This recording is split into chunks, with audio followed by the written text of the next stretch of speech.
Late one night, Jessie's stepfather received a panicked call from the 8-year-old, begging to be picked up from her dad's house without telling her mother. Racing across town, he arrived to find the back door wide open and Jessie trembling in a kitchen covered in cake batter. Jessie and I have always been close.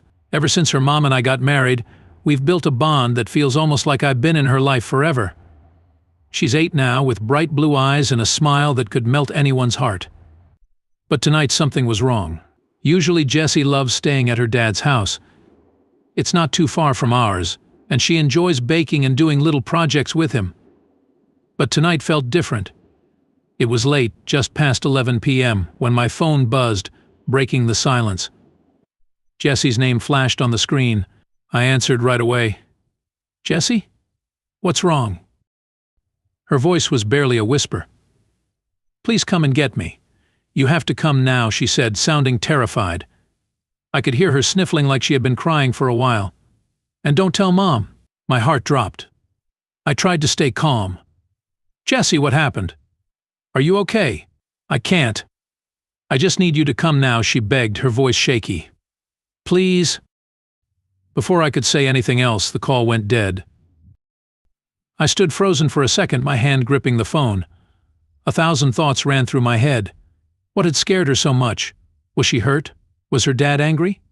Jessie had mentioned before that her dad used to have a temper, especially before he and her mom split up. He was supposed to have worked on it, but what if something happened? I didn't waste any more time. I grabbed my keys and rushed to the car, my pulse racing. The drive across town felt like a blur.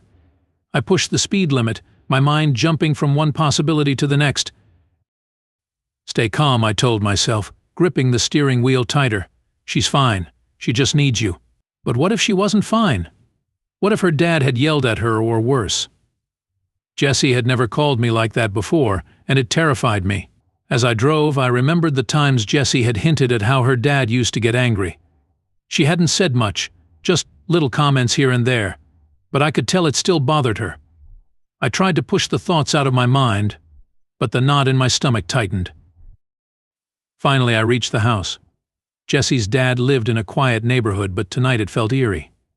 I parked in front and noticed something that made my heart skip a beat. The back door was wide open. I jumped out of the car and ran toward the house. "Jessie," I called, my voice louder than I meant it to be. No answer. I stepped inside, my shoes crunching on something sticky. I looked down to see cake batter splattered across the floor, frosting smeared on the counters, and whipped cream dripping from the ceiling. There, in the middle of the chaos, was Jessie. She stood frozen, her hands shaking, a whisk dangling from her fingers. Her face was streaked with tears, her eyes wide with fear. "Jessie," I whispered, walking slowly toward her. She didn't move. It was like she was too scared to breathe. I crouched down to her level. "It's okay. I'm here. What happened?" She looked at me, tears spilling down her cheeks again. "I'm sorry," she sobbed. "Please take me home. Dad's going to be so mad. You don't know him like I do. He's going to yell." I hugged her tightly, feeling her tremble in my arms. "Shush. It's okay. I'll take care of it," I whispered, trying to calm her. But inside I was just as scared as she was. Jessie pulled back, wiping her eyes with her sleeve. "I didn't mean to make the mess. We were making a cake. And then the mixer had just exploded. He went to the store to get more eggs, and when he comes back..." Her voice trailed off, but I knew what she was thinking. She was terrified of her dad's reaction. Just as I finished comforting Jessie, the front door creaked open. Her dad, Mark, walked in holding bags of groceries. He was smiling, probably thinking about the cake they were making. But the moment he saw the mess in the kitchen and Jessie's tear-streaked face, his smile disappeared. He set the bags down slowly, his eyes darting between Jessie and me. "What happened?" he asked, his voice soft but filled with concern. Jessie tensed beside me, gripping my arm tightly. I could see the fear in her eyes, like she was expecting a fit OD rage. But Mark didn't yell. He didn't even raise his voice. He just stood there, looking at his daughter, and the realization seemed to hit him all at once. "Jessie," he said quietly, stepping closer. "Are you okay?" Jessie didn't answer.